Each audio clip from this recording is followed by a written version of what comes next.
అందరికీ నమస్కారం. KTV devotional కి స్వాగతం. నవంబర్ నెలలో చలి ప్రారంభం కాగానే అయ్యప్ప దీక్ష తీసుకున్న భక్తులు కనిపిస్తూ ఉంటారు. నల్లని వస్త్రాలు ధరించి నుదుటన గంధం బొట్టుతో భోజనాలతో పూజలతో నియమనిష్టలతో ఉంటారు.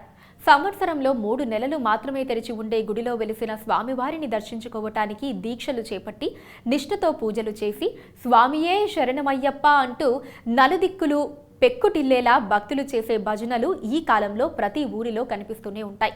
41 రోజుల దీక్ష తీసుకుని శబరిమలలో అయ్యప్పను దర్శించుకుని దీక్ష విరమిస్తారు. శబరిమల అయ్యప్ప క్షేత్రం కేరళ రాష్ట్రంలో పచ్చని ప్రకృతిలో నెలకొని ఉంది. అయ్యప్పను హరిహర సుతునిగా భావించి పూజిస్తారు. అయ్యప్ప గుడి సముద్ర మట్టం నుండి 3000 అడుగుల ఎత్తులో దట్టమైన అడవులు 18 కొండల మధ్య కేంద్రీకృతమై ఉంది. ఈ గుడి ప్రతి సంవత్సరం నవంబర్ నుండి జనవరి వరకు 3 నెలలు మాత్రమే తెరిచి ఉంటుంది. ఆ తర్వాత అప్పుడప్పుడు కొన్ని ప్రత్యేక సందర్భాల్లో మాత్రమే తెరుస్తారు. కాబట్టి నవంబర్ నుండి జనవరి వరకు భక్తులు వస్తూ ఉంటారు. జనవరి 14వ రోజు ఆలయం పరిసరాల్లోని అడవుల్లో మకర జ్యోతి దర్శనమిస్తుంది. ఈ ఘట్టాన్ని ప్రత్యక్షంగా కనులారా చూడాలని ప్రతి అయ్యప్ప భక్తుడు ఎంతో ఉత్సుకతతో ఎదురు చూస్తారు. మకర జ్యోతి దర్శనం కాగానే దిక్కులు పిక్కటిల్లేలా అడవులు ప్రతిధ్వనించేలా దీక్షాధారులు స్వామివారిని కొలవటం శ్రవణానందంగా ఉంటుంది. దీక్ష స్వీకరించిన భక్తులు పాటించే నియమాలు ఎంతో నిష్ఠతో ఉంటాయి. ఉదయం నిద్రలేచిన దగ్గర నుండి రాత్రి విశ్రమించే వరకు ఏ పని చేసినా దీక్షధారులు అణువణువు అయ్యప్పపై భక్తితో ఉంటారు. తెలిసిన అందరినీ స్వామి అని పిలుస్తూ ప్రతి ఒక్కరిలో అయ్యప్పను చూసుకుంటారు. అన్నపానీయాలు అన్నీ చాలా నిష్ఠతో తయారు చేసుకుని తీసుకుంటారు. ఏమాత్రం కష్టం కలిగినా అసౌకర్యం కలిగినా ఆ స్వామివారిని తలుచుకుంటూ శరణమయ్యప్ప అని వేడుకుంటారు. ఈ దీక్షధారణకు చిన్న పెద్ద పేద ధనిక తారతమ్యాలు లేకుండా అన్ని వర్గాల వారు సిద్ధపడుతూ ఉంటారు. మాలధారణ అనంతరం చివరిగా ఇరుముళ్ళు ధరించి ఎవరికి తోచిన విధంగా వారు దర్శనానికి బయలుదేరుతారు. ఇటీవలే పెరిగిన రద్దీని చూసి ప్రభుత్వాలు కూడా భక్తులకు మరిన్ని సౌకర్యాలు కల్పించడానికి ముందుకు వచ్చాయి. దేశం నలుమూలల నుండి అన్ని రకాల ప్రయాణ సౌకర్యాలు ఉన్నప్పటికీ చివరిగా శబరి చేరటానికి పాదయాత్ర ఎంతో ముఖ్యమైనదిగా చెబుతూ ఉంటారు. పాదయాత్రకు 2 మార్గాలు ఉంటాయి. పెద్ద పాదం అనే దారి కొండల మధ్య దట్టమైన అరణ్యంలో ఉన్న కాలిబాట. ఇది 80 కిలోమీటర్ల దారి. ఇంకో మార్గం చిన్న పాదం. ఈ మార్గంలో బస్సులు తిరుగుతూ ఉంటాయి.